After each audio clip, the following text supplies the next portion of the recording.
사랑하는 형제자매 여러분, 주님의 평화가 여러분과 함께하기를 빕니다. 오늘 우리는 잠시 세상의 소음에서 벗어나 우리 각자의 삶이 다다르게 될 궁극적인 순간에 대해 묵상하는 시간을 갖고자 합니다.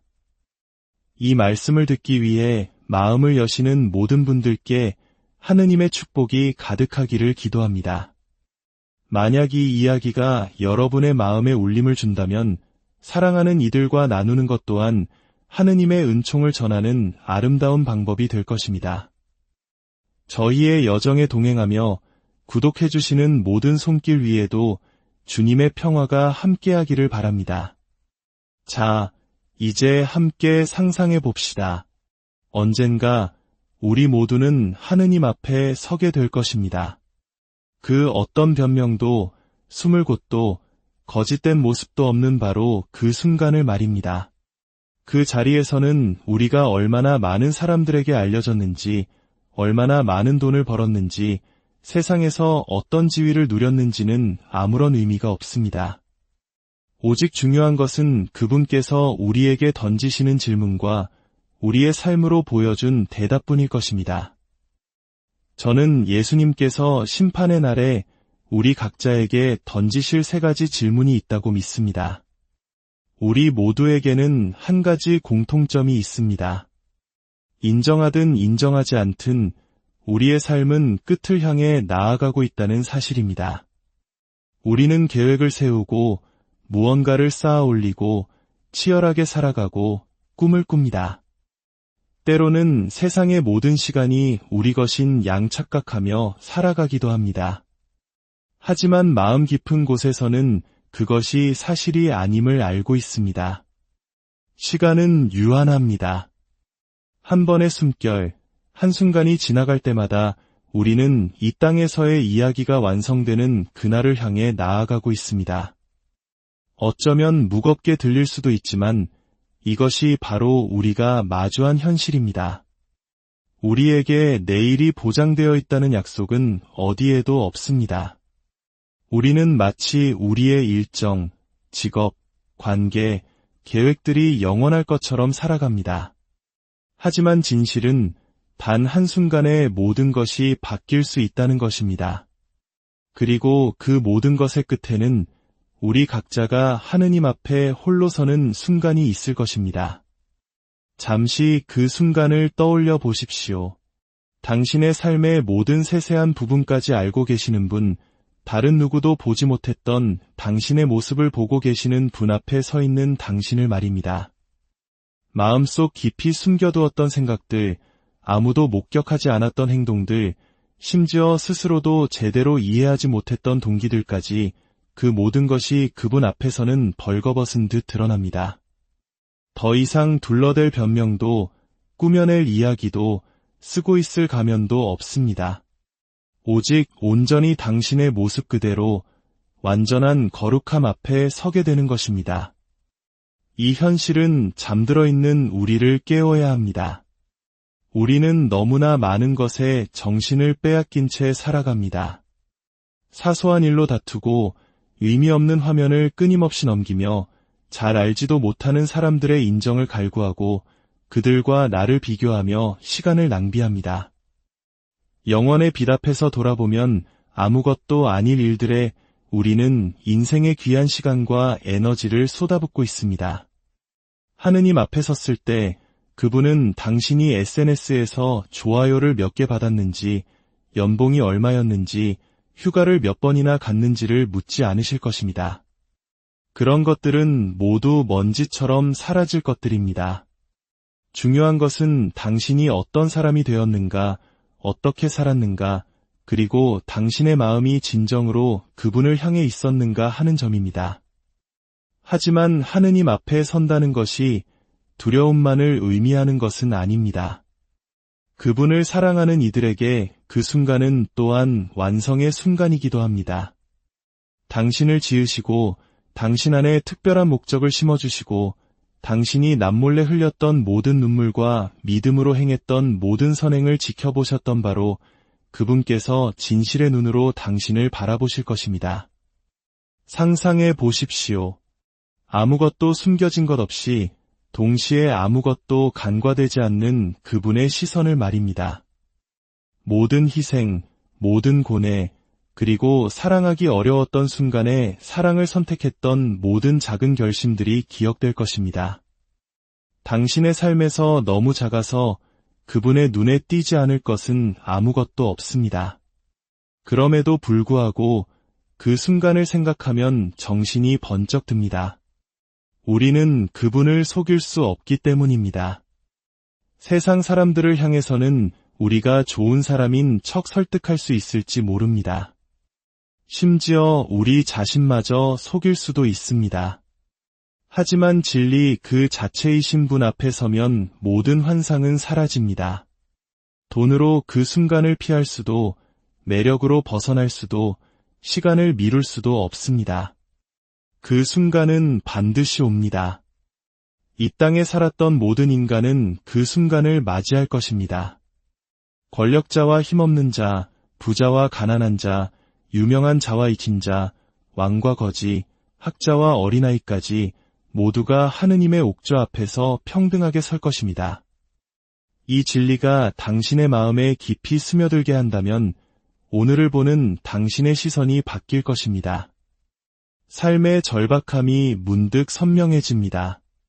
언젠가 내가 내 삶에 대해 설명해야 한다면 오늘 내가 하는 일은 내가 생각했던 것보다 무한히 더 중요합니다. 나의 선택들은 그저 무작위로 이어진 순간들의 나열이 아닙니다.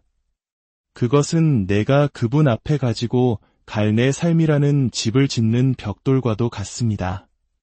내가 뱉은 모든 말, 내가 행한 모든 행동, 사랑을 택하거나 이기심을 택했던 모든 순간, 용서하거나 쓴뿌리를 붙들었던 모든 순간이 내가 그분 앞에 가져갈 이야기를 빚어가고 있습니다. 우리는 종종 심판이 아주 먼 미래의 일, 추상적인 개념이라고 생각합니다. 하지만 실제로는 우리가 생각하는 것보다 훨씬 가깝습니다. 이는 우리를 마비시키기 위함이 아니라 오히려 우리를 더욱 예리하게 만들기 위함입니다. 아침에 눈을 뜰 때마다 우리는 그분을 만날 날에 하루 더 가까워지는 것입니다. 이는 우리를 두렵게 하려는 것이 아니라 무엇이 진정으로 중요한지를 상기시키기 위함입니다. 내가 언젠가 하느님 앞에 설 것을 안다면 어쩌면 나는 영원하지 않은 것들에 시간을 낭비하는 것을 멈춰야 할 것입니다.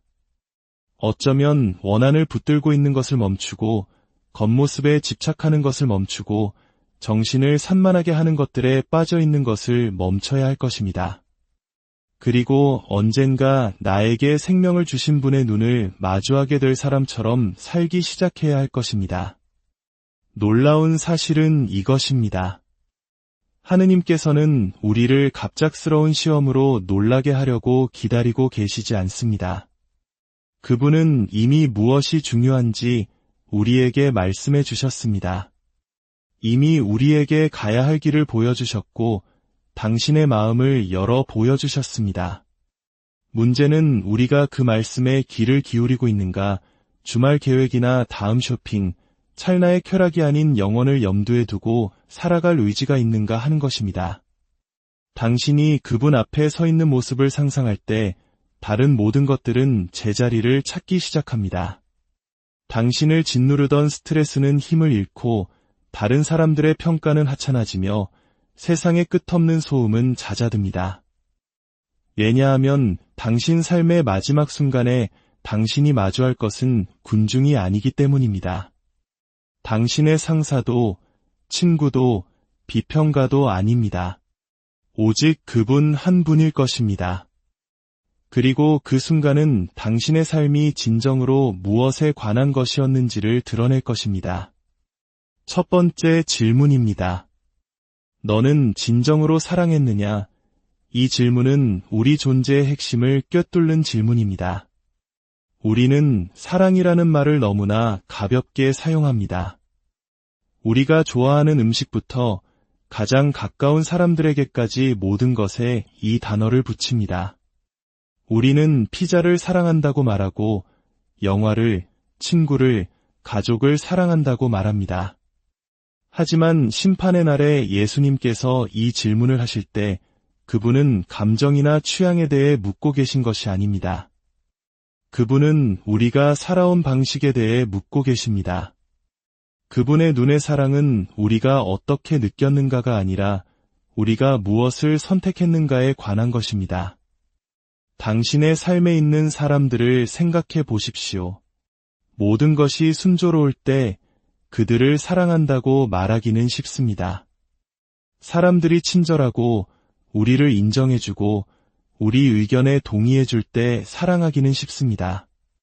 하지만 진정한 사랑은 그것이 어려울 때 드러납니다.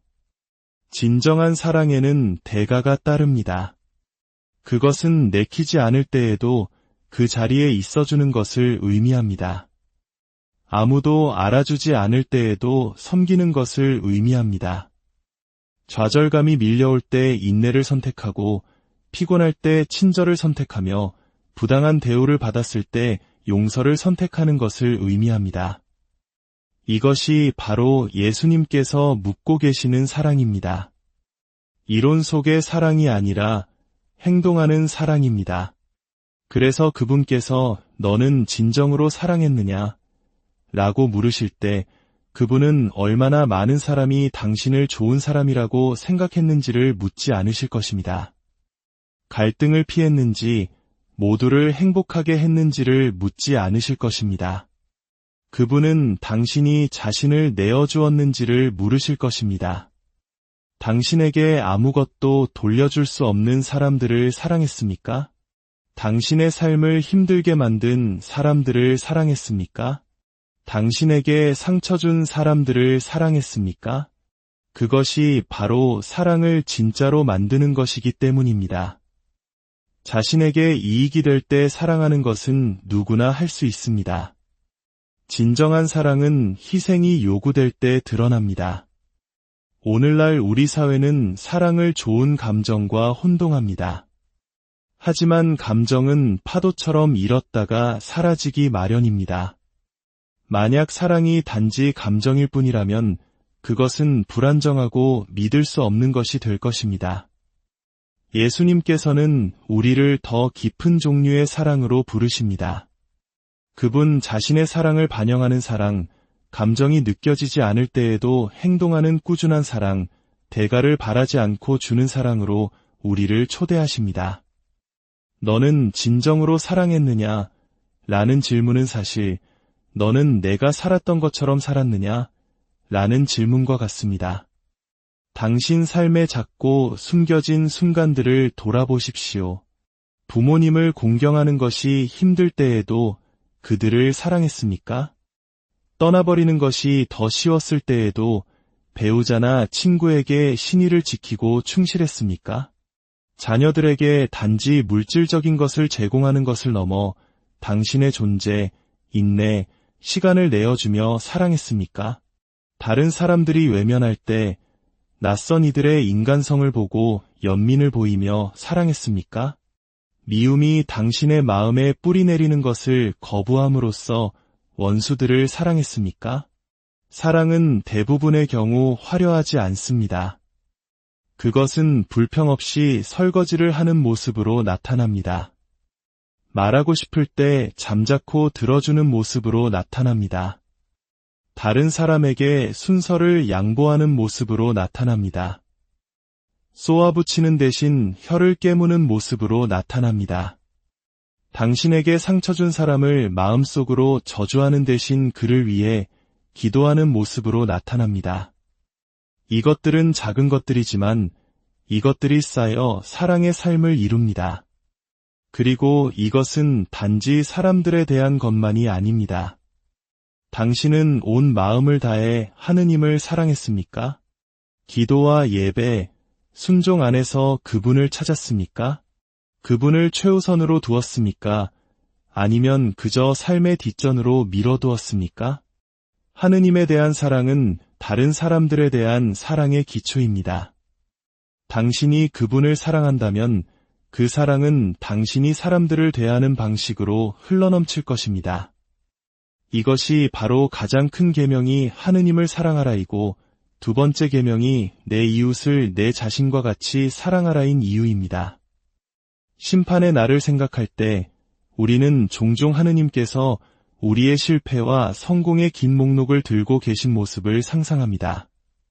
하지만 대신 그분께서 당신을 바라보시며 너는 진정으로 사랑했느냐?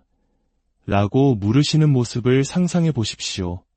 그것은 모든 것을 단순하게 만듭니다. 모든 삶을 가장 본질적인 진리로 기결시킵니다. 왜냐하면 우리 삶의 척도는 사랑이기 때문입니다. 우리가 얼마나 재능 있었는지가 아니라 얼마나 부유해졌는지가 아니라 얼마나 많은 인정을 받았는지가 아닙니다. 그 척도는 우리가 얼마나 자신을 내어주었는가, 다른 이들을 위해 얼마나 우리 삶을 쏟아부었는가가 될 것입니다. 두 번째 질문입니다. 너는 용서했느냐? 이것은 단순한 질문이 아니라 우리의 마음을 비추는 거울입니다. 용서는 우리가 줄 수 있는 가장 어려운 것 중 하나이지만 동시에 하느님께 속한 마음의 가장 분명한 표징 중 하나이기도 합니다. 우리 모두는 상처를 안고 살아갑니다.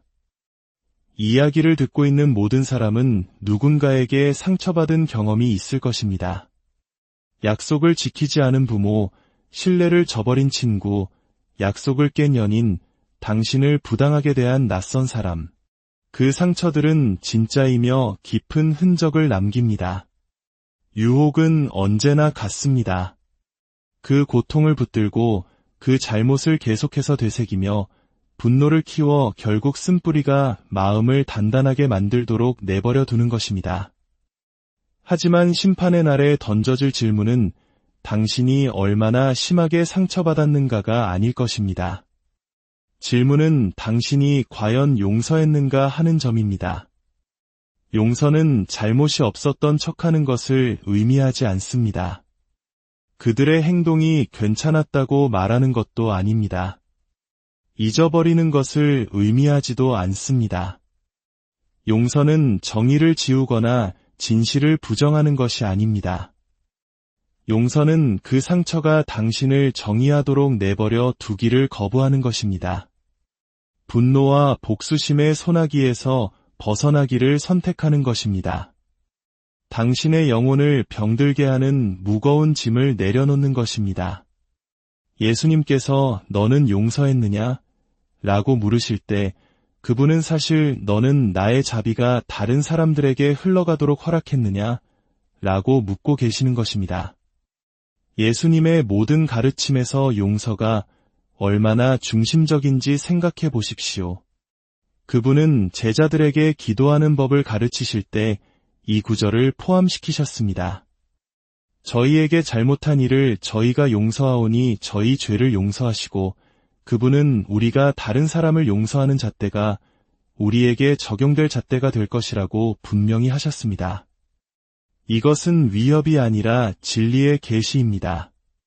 용서하기를 거부하는 마음은 용서를 받을 수 없습니다. 이는 하느님께서 용서를 베풀기 싫어하시기 때문이 아니라 용서하지 않는 마음이 너무나 단단해져서 은총을 받아들일 수 없게 되기 때문입니다.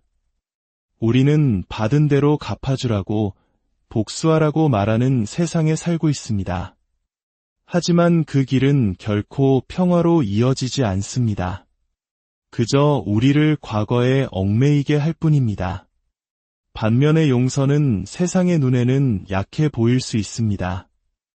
하지만 실제로는 한 인간이 할 수 있는 가장 강력한 선택 중 하나입니다.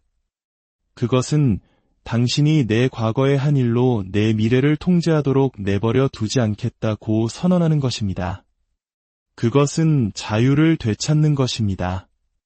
이 질문, 너는 용서했느냐? 는 우리가 인정하고 싶어 하는 것보다 더 깊이 파고듭니다. 누군가 운전 중에 끼어들었을 때, 동료가 당신의 노력을 무시했을 때, 긴 하루 끝에 가족이 당신에게 날카롭게 말했을 때와 같은 일상의 작은 잘못들을 용서했습니까? 당신에 대해 퍼뜨린 거짓말, 당신이 겪었던 버림받음, 당신의 영혼의 흉터를 남긴 잔인함과 같은 더 큰 배신들을 용서했습니까? 상대방이 결코 사과하지 않고 잘못을 인정하지 않고 바로잡으려 노력하지 않았을 때조차도 용서했습니까? 왜냐하면 용서는 그들이 변하기를 기다리는 것이 아니기 때문입니다. 그것은 놓아주기로 한 당신 자신의 결정에 관한 것입니다. 예수님께서는 십자가 위에서 용서하셨다는 사실을 기억할 가치가 있습니다. 나무에 못 박히시고 조롱과 침뱉음을 당하시면서도 그분은 기도하셨습니다. 아버지, 저들을 용서해 주십시오. 저들은 자기들이 무슨 일을 하는지 모릅니다. 그분은 그들의 행동을 정당화하신 것이 아니었습니다. 그분은 사랑이 가장 강할 때 어떤 모습인지를 보여주신 것입니다. 만약 그분이 우리를 위해 그렇게 하셨다면 심판의 날에 던져질 질문은 너무나 당연합니다. 내가 너를 용서한 것처럼 너도 용서했느냐? 용서는 종종 과정입니다. 때로는 시간이 걸립니다. 기억이 되살아날 때마다 계속해서 용서를 선택해야 할 때도 있습니다. 하지만 중요한 것은 당신의 마음이 용서의 방향으로 움직이고 있었는가, 아니면 쓴뿌리의 방향으로 움직이고 있었는가 하는 점입니다. 왜냐하면 두 길 모두 당신을 빚어가기 때문입니다. 한 길은 당신을 그리스도와 더 닮게 만들고 다른 길은 당신을 안에서부터 갉아먹습니다. 세 번째 질문입니다. 너는 나를 따랐느냐? 이 질문은 우리가 준비된 것보다 더 깊이 우리를 꿰뚫는 질문입니다. 왜냐하면 따른다는 것은 존경한다는 것과 다르기 때문입니다. 따른다는 것은 단순히 동의한다는 것과도 다릅니다. 좋은 가르침에 고개를 끄덕이거나 영감 어린 말에 감탄하는 것 이상입니다. 따른다는 것은 당신이 따른다고 주장하는 그분을 중심으로 당신의 삶을 재정렬하는 것을 의미합니다. 그것은 당신의 선택, 습관, 우선순위, 그리고 희생이 그 충성을 반영한다는 것을 의미합니다. 심판의 날의 질문은 당신이 예수님에 대해 알고 있었는가, 그분에 대해 읽어보았는가, 심지어 그분의 메시지를 좋아했는가가 아닐 것입니다. 질문은 당신이 그분을 따랐는가 하는 것입니다. 아는 것과 따르는 것 사이에는 거대한 차이가 있습니다. 많은 사람들이 그분에 대해 많이 압니다. 성경 구절을 인용하고 비유를 기억하며 교리를 설명할 수 있습니다. 하지만 지식만으로는 제자도가 아닙니다. 심지어 존경심도 제자도가 아닙니다. 예수님을 존경하고 그분의 말씀을 듣고 그분을 위대한 스승, 어쩌면 예언자라고 생각했던 군중이 있었습니다. 하지만 따르는 것이 안락함, 안전 또는 명성을 포기하는 것을 의미했을 때 대부분은 떠나갔습니다. 따르는 것은 감명받는 것 이상을 의미합니다. 그것은 헌신을 의미합니다. 그분께서 너는 나를 따랐느냐? 라고 물으실 때 그분은 그것이 쉬웠을 때, 우리의 일정에 맞았을 때, 우리를 좋아 보이게 만들었을 때 따랐는지를 묻지 않으실 것입니다. 그분은 대가를 치러야 했을 때 따랐는지를 물으실 것입니다. 친구를 잃는 것을 의미했을 때 따랐습니까? 특정 습관, 특정 관계, 특정 야망을 포기하는 것을 의미했을 때 따랐습니까? 세상이 조롱하고 문화가 반대 방향으로 밀어붙이고 우리 자신의 욕망이 다른 것을 원했을 때 따랐습니까? 그것이 바로 따름이 진정으로 드러나는 순간이기 때문입니다. 그분을 따른다는 것은 그분을 신뢰하는 것입니다. 그것은 어디로 이끌지 보이지 않을 때에도 그분께서 딛는 곳에 발을 내딛는 것입니다. 그것은 자신의 뜻보다 그분의 뜻을 선택하는 것을 의미합니다. 순종을 의미합니다. 그분의 말씀을 제안이 아니라 살아가야 할 진리로 진지하게 받아들이는 것입니다. 원한을 품고 싶은 마음 대신 용서하고 섬김받고 싶은 마음 대신 섬기는 것입니다. 잠자고 싶은 마음 대신 기도하고 침묵이 더 쉬울 때 진리를 말하는 것입니다. 타협이 더 편안할 때 거룩함을 선택하는 것입니다. 이것이 일상 속에서 따르는 것의 모습입니다. 종종 숨겨져 있지만 우리를 그분과 일치시키는 선택들입니다. 하지만 따르는 것은 단지 우리가 포기하는 것에 관한 것만이 아닙니다. 그것은 또한 우리가 어떤 사람이 되는가에 관한 것입니다. 그분을 따르는 것은 그분의 모습으로 변화되는 것입니다. 시간이 지나면서 우리가 그분의 발자취를 계속 따라 걸을 때 우리의 마음은 그분의 마음과 더 닮아가기 시작합니다. 우리의 생각, 말, 행동이 그분의 영을 반영하기 시작합니다. 이 질문, 너는 나를 따랐느냐? 는 당신이 완벽했는지를 묻는 것이 아닙니다. 넘어지지 않고 때로 방황하지 않고 따르는 사람은 아무도 없습니다. 그것은 결국 당신 삶의 방향이 그분을 향해 있었는가에 관한 것입니다. 넘어졌을 때 다시 일어섰는가, 길을 잃었을 때 돌아오기로 선택했는가, 모든 약함과 실패에도 불구하고 당신의 마음이 그분께로 향해 있었는가에 관한 것입니다. 자, 우리는 시험 문제를 미리 알게 되었습니다. 하느님께서 무엇을 물으실지 우리는 이미 알고 있습니다. 그분은 우리가 사랑했는지, 용서했는지, 따랐는지를 물으실 것입니다. 그렇다면 우리에게 남은 도전은 하느님께서 무엇을 기대하시는지 알아내는 신비를 푸는 것이 아니라 실제로 하루하루 그 답을 살아내기로 결심하는 것입니다. 이것은 우리가 살아가는 방식의 모든 것을 바꿉니다. 미리 질문을 안다는 것은 우리가 모든 평범한 상황 속에서 그 답을 연습하기 시작할 수 있다는 것을 의미합니다. 가정에서 갈등에 직면했을 때 어떻게 이 논쟁에서 이길 수 있을까? 라고 묻는 대신 이 순간에 어떻게 사랑할 수 있을까? 라고 물을 수 있습니다. 누군가 우리에게 잘못했을 때 분노를 붙들고 있는 대신 나는 언젠가 내가 용서했는지에 대해 답해야 할 것이다. 라고 스스로에게 상기시킬 수 있습니다. 진실과 타협하거나 하느님의 음성을 무시하려는 유혹을 받을 때 그분은 내가 따랐는지를 물으실 것이다. 라고 생각할 수 있습니다. 갑자기 모든 상황이 준비할 기회, 우리의 마음을 우리가 주고 싶은 답과 일치시킬 기회가 됩니다. 이제 마지막으로 인간의 마음 가장 깊은 곳에 있는 갈망에 대해 이야기해 봅시다. 그것은 바로 이 말을 듣는 것입니다. 잘하였다, 착하고 충실한 종아. 이 말은 완벽함에 대한 것이 아닙니다. 결코 비틀거리거나 실패하지 않았다는 것에 대한 것이 아닙니다. 그것은 그분께 속한 마음으로 살았다는 것에 대한 것입니다.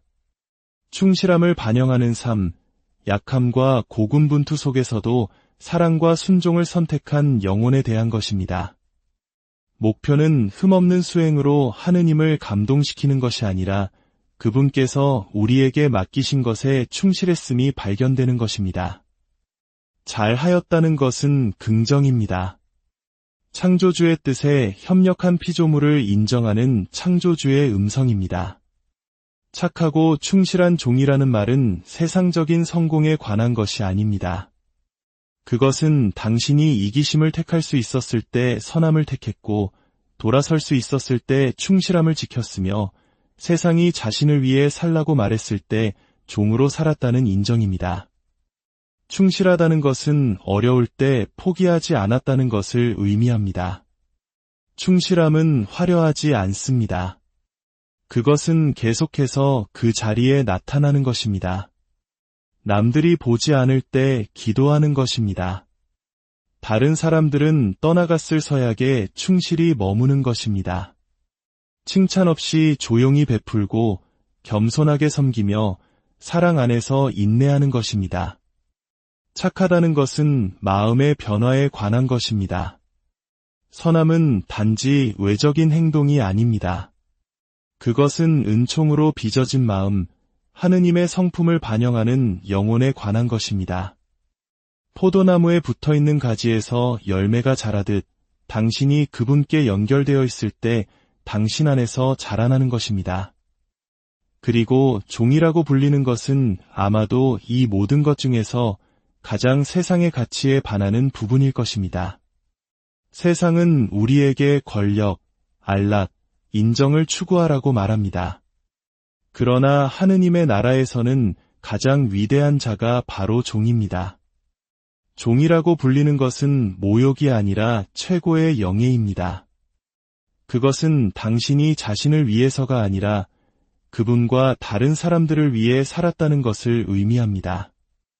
매일의 삶은 우리에게 그 말을 듣는 것에 더 가까이 다가갈 기회를 줍니다.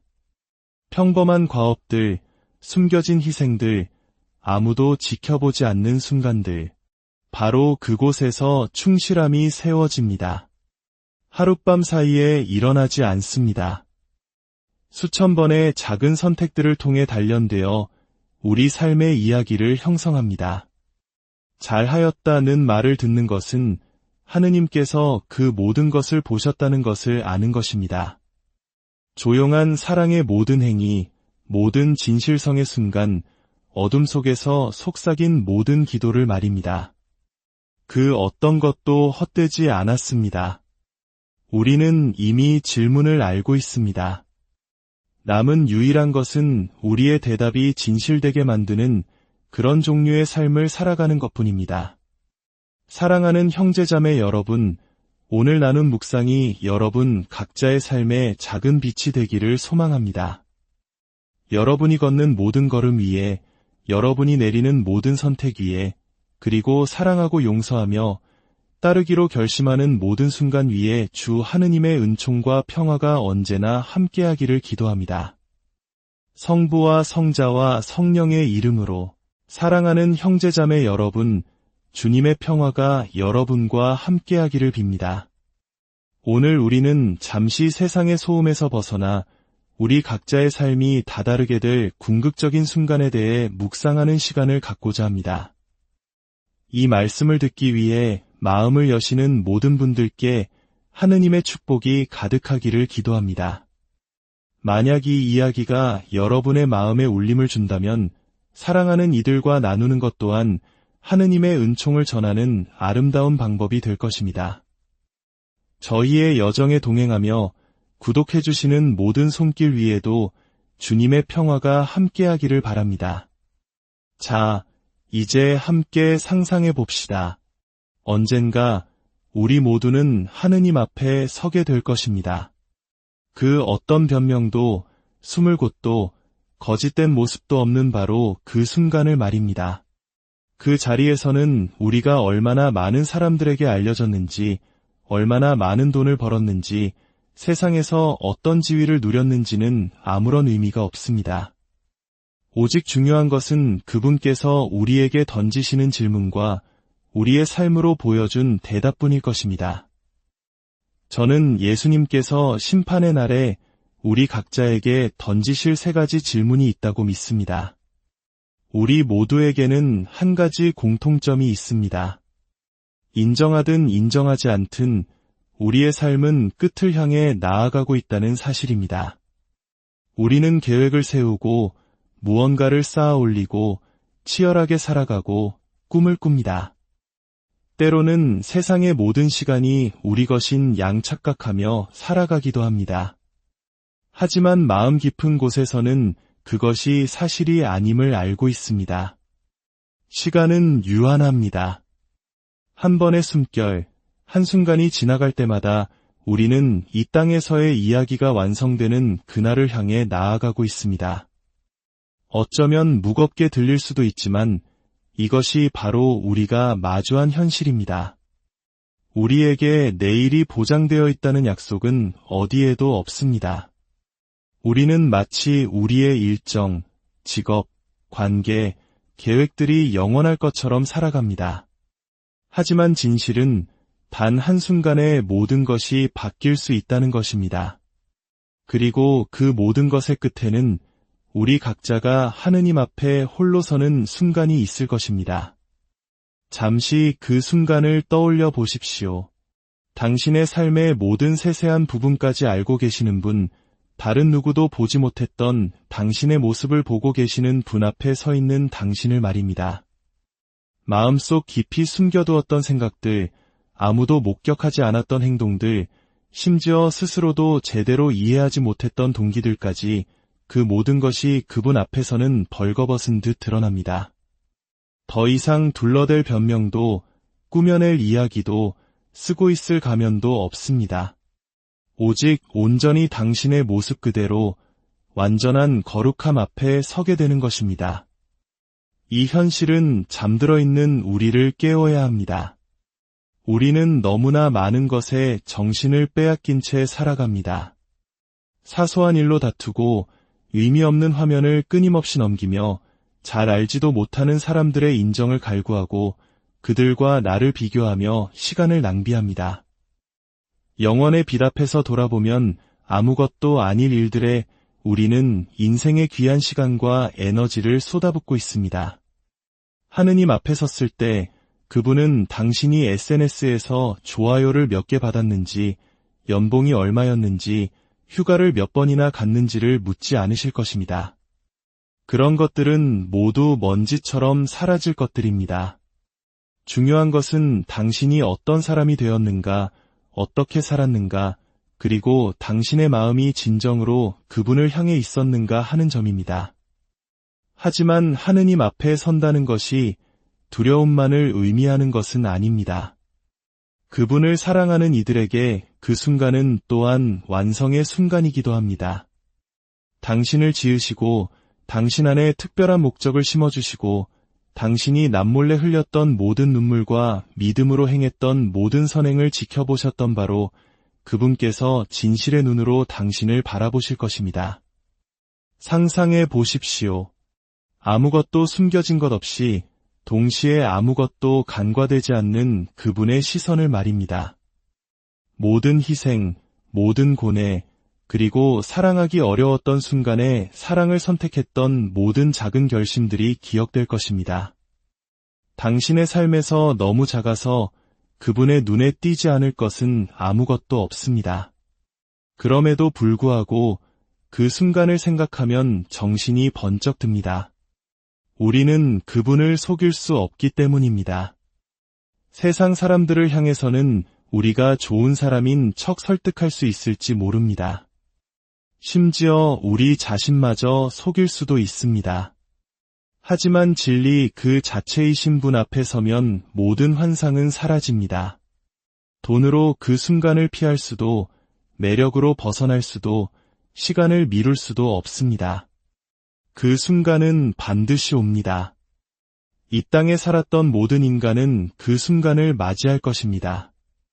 권력자와 힘없는 자, 부자와 가난한 자, 유명한 자와 잊힌 자, 왕과 거지, 학자와 어린아이까지 모두가 하느님의 옥좌 앞에서 평등하게 설 것입니다.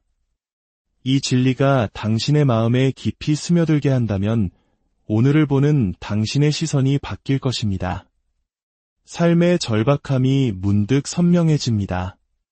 언젠가 내가 내 삶에 대해 설명해야 한다면 오늘 내가 하는 일은 내가 생각했던 것보다 무한히 더 중요합니다.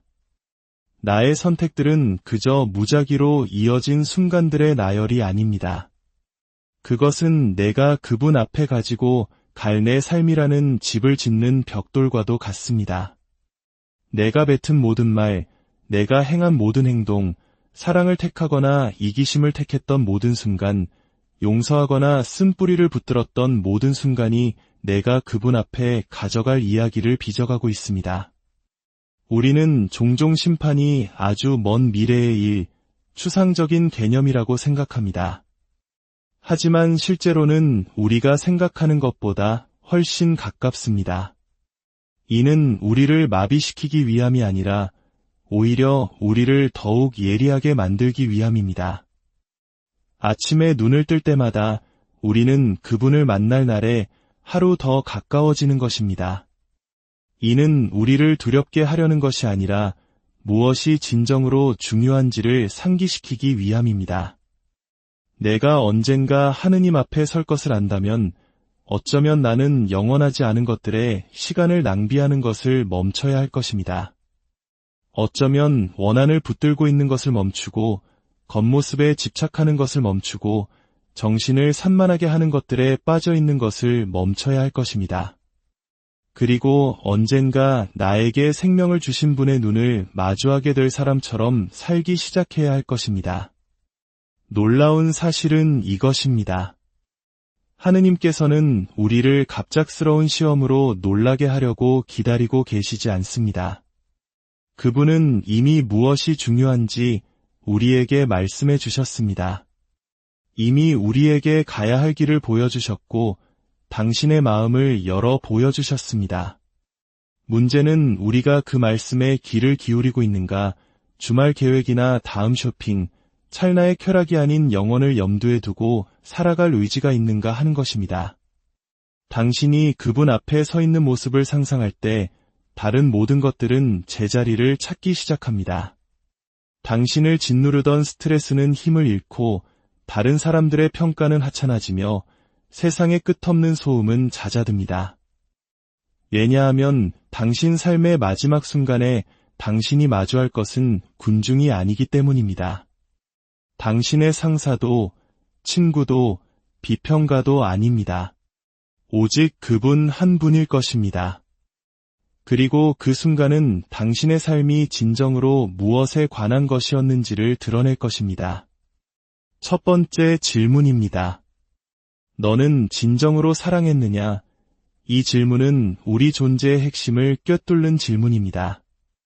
우리는 사랑이라는 말을 너무나 가볍게 사용합니다. 우리가 좋아하는 음식부터 가장 가까운 사람들에게까지 모든 것에 이 단어를 붙입니다. 우리는 피자를 사랑한다고 말하고 영화를, 친구를, 가족을 사랑한다고 말합니다. 하지만 심판의 날에 예수님께서 이 질문을 하실 때 그분은 감정이나 취향에 대해 묻고 계신 것이 아닙니다. 그분은 우리가 살아온 방식에 대해 묻고 계십니다. 그분의 눈의 사랑은 우리가 어떻게 느꼈는가가 아니라 우리가 무엇을 선택했는가에 관한 것입니다. 당신의 삶에 있는 사람들을 생각해 보십시오. 모든 것이 순조로울 때 그들을 사랑한다고 말하기는 쉽습니다. 사람들이 친절하고 우리를 인정해주고 우리 의견에 동의해줄 때 사랑하기는 쉽습니다. 하지만 진정한 사랑은 그것이 어려울 때 드러납니다. 진정한 사랑에는 대가가 따릅니다. 그것은 내키지 않을 때에도 그 자리에 있어주는 것을 의미합니다. 아무도 알아주지 않을 때에도 섬기는 것을 의미합니다. 좌절감이 밀려올 때 인내를 선택하고 피곤할 때 친절을 선택하며 부당한 대우를 받았을 때 용서를 선택하는 것을 의미합니다. 이것이 바로 예수님께서 묻고 계시는 사랑입니다. 이론 속의 사랑이 아니라 행동하는 사랑입니다. 그래서 그분께서 너는 진정으로 사랑했느냐? 라고 물으실 때 그분은 얼마나 많은 사람이 당신을 좋은 사람이라고 생각했는지를 묻지 않으실 것입니다. 갈등을 피했는지 모두를 행복하게 했는지를 묻지 않으실 것입니다. 그분은 당신이 자신을 내어주었는지를 물으실 것입니다. 당신에게 아무것도 돌려줄 수 없는 사람들을 사랑했습니까? 당신의 삶을 힘들게 만든 사람들을 사랑했습니까? 당신에게 상처 준 사람들을 사랑했습니까? 그것이 바로 사랑을 진짜로 만드는 것이기 때문입니다. 자신에게 이익이 될 때 사랑하는 것은 누구나 할 수 있습니다. 진정한 사랑은 희생이 요구될 때 드러납니다. 오늘날 우리 사회는 사랑을 좋은 감정과 혼동합니다. 하지만 감정은 파도처럼 일었다가 사라지기 마련입니다. 만약 사랑이 단지 감정일 뿐이라면 그것은 불안정하고 믿을 수 없는 것이 될 것입니다. 예수님께서는 우리를 더 깊은 종류의 사랑으로 부르십니다. 그분 자신의 사랑을 반영하는 사랑, 감정이 느껴지지 않을 때에도 행동하는 꾸준한 사랑, 대가를 바라지 않고 주는 사랑으로 우리를 초대하십니다. 너는 진정으로 사랑했느냐? 라는 질문은 사실 너는 내가 살았던 것처럼 살았느냐? 라는 질문과 같습니다. 당신 삶의 작고 숨겨진 순간들을 돌아보십시오. 부모님을 공경하는 것이 힘들 때에도 그들을 사랑했습니까? 떠나버리는 것이 더 쉬웠을 때에도 배우자나 친구에게 신의를 지키고 충실했습니까? 자녀들에게 단지 물질적인 것을 제공하는 것을 넘어 당신의 존재, 인내, 시간을 내어주며 사랑했습니까? 다른 사람들이 외면할 때 낯선 이들의 인간성을 보고 연민을 보이며 사랑했습니까? 미움이 당신의 마음에 뿌리 내리는 것을 거부함으로써 원수들을 사랑했습니까? 사랑은 대부분의 경우 화려하지 않습니다. 그것은 불평 없이 설거지를 하는 모습으로 나타납니다. 말하고 싶을 때 잠자코 들어주는 모습으로 나타납니다. 다른 사람에게 순서를 양보하는 모습으로 나타납니다. 쏘아붙이는 대신 혀를 깨무는 모습으로 나타납니다. 당신에게 상처 준 사람을 마음속으로 저주하는 대신 그를 위해 기도하는 모습으로 나타납니다. 이것들은 작은 것들이지만 이것들이 쌓여 사랑의 삶을 이룹니다. 그리고 이것은 단지 사람들에 대한 것만이 아닙니다. 당신은 온 마음을 다해 하느님을 사랑했습니까? 기도와 예배, 순종 안에서 그분을 찾았습니까? 그분을 최우선으로 두었습니까? 아니면 그저 삶의 뒷전으로 밀어두었습니까? 하느님에 대한 사랑은 다른 사람들에 대한 사랑의 기초입니다. 당신이 그분을 사랑한다면 그 사랑은 당신이 사람들을 대하는 방식으로 흘러넘칠 것입니다. 이것이 바로 가장 큰 계명이 하느님을 사랑하라이고 두 번째 계명이 내 이웃을 내 자신과 같이 사랑하라인 이유입니다. 심판의 날을 생각할 때 우리는 종종 하느님께서 우리의 실패와 성공의 긴 목록을 들고 계신 모습을 상상합니다. 하지만 대신 그분께서 당신을 바라보시며 너는 진정으로 사랑했느냐? 라고 물으시는 모습을 상상해 보십시오. 그것은 모든 것을 단순하게 만듭니다. 모든 삶을 가장 본질적인 진리로 기결시킵니다. 왜냐하면 우리 삶의 척도는 사랑이기 때문입니다. 우리가 얼마나 재능 있었는지가 아니라 얼마나 부유해졌는지가 아니라 얼마나 많은 인정을 받았는지가 아닙니다. 그 척도는 우리가 얼마나 자신을 내어주었는가, 다른 이들을 위해 얼마나 우리 삶을 쏟아부었는가가 될 것입니다. 두 번째 질문입니다. 너는 용서했느냐? 이것은 단순한 질문이 아니라 우리의 마음을 비추는 거울입니다. 용서는 우리가 줄 수 있는 가장 어려운 것 중 하나이지만 동시에 하느님께 속한 마음의 가장 분명한 표징 중 하나이기도 합니다. 우리 모두는 상처를 안고 살아갑니다. 이야기를 듣고 있는 모든 사람은 누군가에게 상처받은 경험이 있을 것입니다. 약속을 지키지 않은 부모, 신뢰를 저버린 친구, 약속을 깬 연인, 당신을 부당하게 대한 낯선 사람. 그 상처들은 진짜이며 깊은 흔적을 남깁니다. 유혹은 언제나 같습니다. 그 고통을 붙들고 그 잘못을 계속해서 되새기며 분노를 키워 결국 쓴뿌리가 마음을 단단하게 만들도록 내버려 두는 것입니다. 하지만 심판의 날에 던져질 질문은 당신이 얼마나 심하게 상처받았는가가 아닐 것입니다. 질문은 당신이 과연 용서했는가 하는 점입니다. 용서는 잘못이 없었던 척하는 것을 의미하지 않습니다. 그들의 행동이 괜찮았다고 말하는 것도 아닙니다. 잊어버리는 것을 의미하지도 않습니다. 용서는 정의를 지우거나 진실을 부정하는 것이 아닙니다. 용서는 그 상처가 당신을 정의하도록 내버려 두기를 거부하는 것입니다. 분노와 복수심의 소나기에서 벗어나기를 선택하는 것입니다. 당신의 영혼을 병들게 하는 무거운 짐을 내려놓는 것입니다. 예수님께서 너는 용서했느냐? 라고 물으실 때 그분은 사실 너는 나의 자비가 다른 사람들에게 흘러가도록 허락했느냐? 라고 묻고 계시는 것입니다. 예수님의 모든 가르침에서 용서가 얼마나 중심적인지 생각해 보십시오. 그분은 제자들에게 기도하는 법을 가르치실 때 이 구절을 포함시키셨습니다. 저희에게 잘못한 일을 저희가 용서하오니 저희 죄를 용서하시고 그분은 우리가 다른 사람을 용서하는 잣대가 우리에게 적용될 잣대가 될 것이라고 분명히 하셨습니다.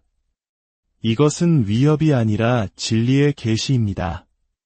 용서하기를 거부하는 마음은 용서를 받을 수 없습니다. 이는 하느님께서 용서를 베풀기 싫어하시기 때문이 아니라 용서하지 않는 마음이 너무나 단단해져서 은총을 받아들일 수 없게 되기 때문입니다. 우리는 받은 대로 갚아주라고 복수하라고 말하는 세상에 살고 있습니다. 하지만 그 길은 결코 평화로 이어지지 않습니다. 그저 우리를 과거에 얽매이게 할 뿐입니다. 반면에 용서는 세상의 눈에는 약해 보일 수 있습니다. 하지만 실제로는 한 인간이 할 수 있는 가장 강력한 선택 중 하나입니다. 그것은 당신이 내 과거의 한 일로 내 미래를 통제하도록 내버려 두지 않겠다고 선언하는 것입니다. 그것은 자유를 되찾는 것입니다. 이 질문, 너는 용서했느냐? 는 우리가 인정하고 싶어 하는 것보다 더 깊이 파고듭니다. 누군가 운전 중에 끼어들었을 때, 동료가 당신의 노력을 무시했을 때, 긴 하루 끝에 가족이 당신에게 날카롭게 말했을 때와 같은 일상의 작은 잘못들을 용서했습니까? 당신에 대해 퍼뜨린 거짓말, 당신이 겪었던 버림받음, 당신의 영혼에 흉터를 남긴 잔인함과 같은 더 큰 배신들을 용서했습니까? 상대방이 결코 사과하지 않고 잘못을 인정하지 않고 바로잡으려 노력하지 않았을 때조차도 용서했습니까? 왜냐하면 용서는 그들이 변하기를 기다리는 것이 아니기 때문입니다.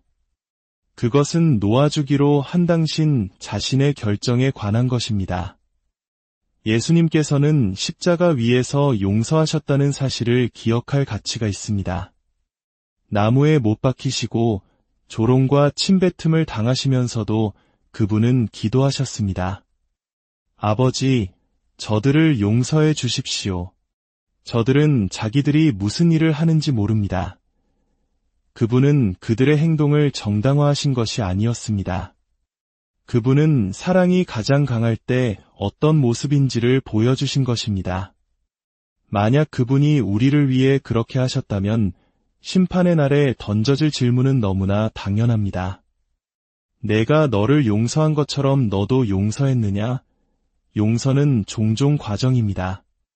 때로는 시간이 걸립니다. 기억이 되살아날 때마다 계속해서 용서를 선택해야 할 때도 있습니다. 하지만 중요한 것은 당신의 마음이 용서의 방향으로 움직이고 있었는가, 아니면 쓴뿌리의 방향으로 움직이고 있었는가 하는 점입니다. 왜냐하면 두 길 모두 당신을 빚어가기 때문입니다. 한 길은 당신을 그리스도와 더 닮게 만들고 다른 길은 당신을 안에서부터 갉아먹습니다. 세 번째 질문입니다. 너는 나를 따랐느냐? 이 질문은 우리가 준비된 것보다 더 깊이 우리를 꿰뚫는 질문입니다. 왜냐하면 따른다는 것은 존경한다는 것과 다르기 때문입니다. 따른다는 것은 단순히 동의한다는 것과도 다릅니다. 좋은 가르침에 고개를 끄덕이거나 영감 어린 말에 감탄하는 것 이상입니다.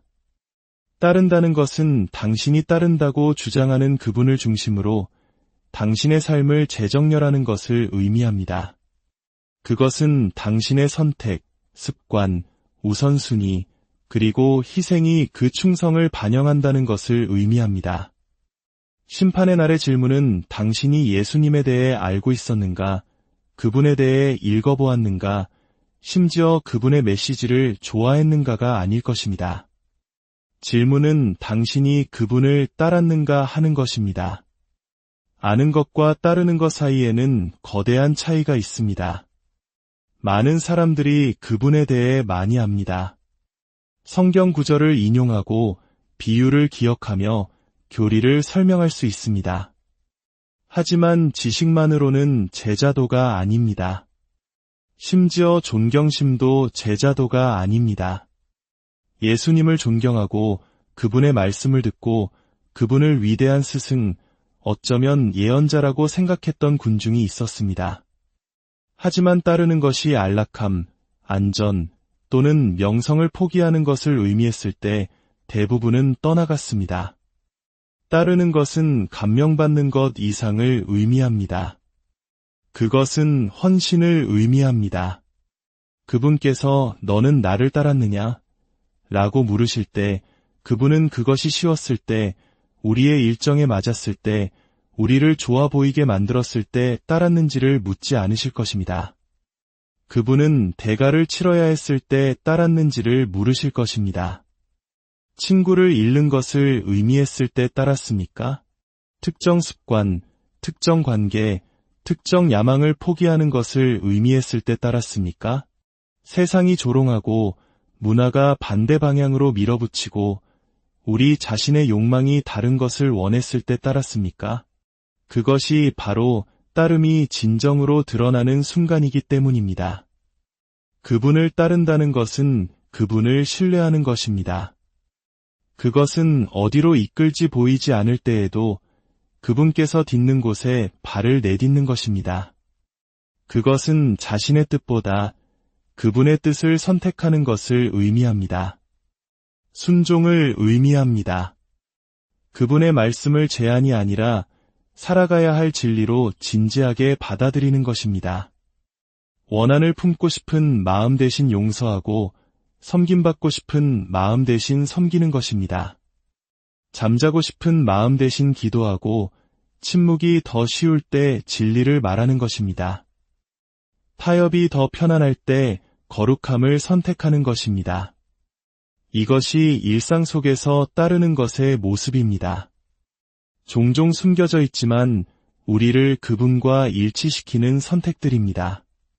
하지만 따르는 것은 단지 우리가 포기하는 것에 관한 것만이 아닙니다. 그것은 또한 우리가 어떤 사람이 되는가에 관한 것입니다. 그분을 따르는 것은 그분의 모습으로 변화되는 것입니다. 시간이 지나면서 우리가 그분의 발자취를 계속 따라 걸을 때 우리의 마음은 그분의 마음과 더 닮아가기 시작합니다. 우리의 생각, 말, 행동이 그분의 영을 반영하기 시작합니다.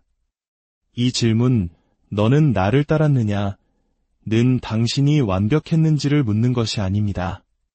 넘어지지 않고 때로 방황하지 않고 따르는 사람은 아무도 없습니다. 그것은 결국 당신 삶의 방향이 그분을 향해 있었는가에 관한 것입니다. 넘어졌을 때 다시 일어섰는가, 길을 잃었을 때 돌아오기로 선택했는가, 모든 약함과 실패에도 불구하고 당신의 마음이 그분께로 향해 있었는가에 관한 것입니다. 자, 우리는 시험 문제를 미리 알게 되었습니다. 하느님께서 무엇을 물으실지 우리는 이미 알고 있습니다.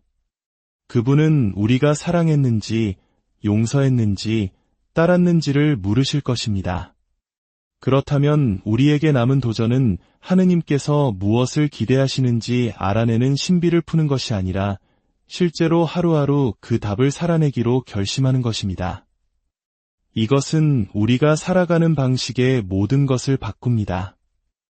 미리 질문을 안다는 것은 우리가 모든 평범한 상황 속에서 그 답을 연습하기 시작할 수 있다는 것을 의미합니다.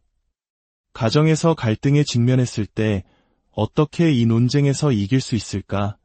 라고 묻는 대신 이 순간에 어떻게 사랑할 수 있을까? 라고 물을 수 있습니다. 누군가 우리에게 잘못했을 때 분노를 붙들고 있는 대신 나는 언젠가 내가 용서했는지에 대해 답해야 할 것이다. 라고 스스로에게 상기시킬 수 있습니다. 진실과 타협하거나 하느님의 음성을 무시하려는 유혹을 받을 때 그분은 내가 따랐는지를 물으실 것이다. 라고 생각할 수 있습니다. 갑자기 모든 상황이 준비할 기회, 우리의 마음을 우리가 주고 싶은 답과 일치시킬 기회가 됩니다. 이제 마지막으로 인간의 마음 가장 깊은 곳에 있는 갈망에 대해 이야기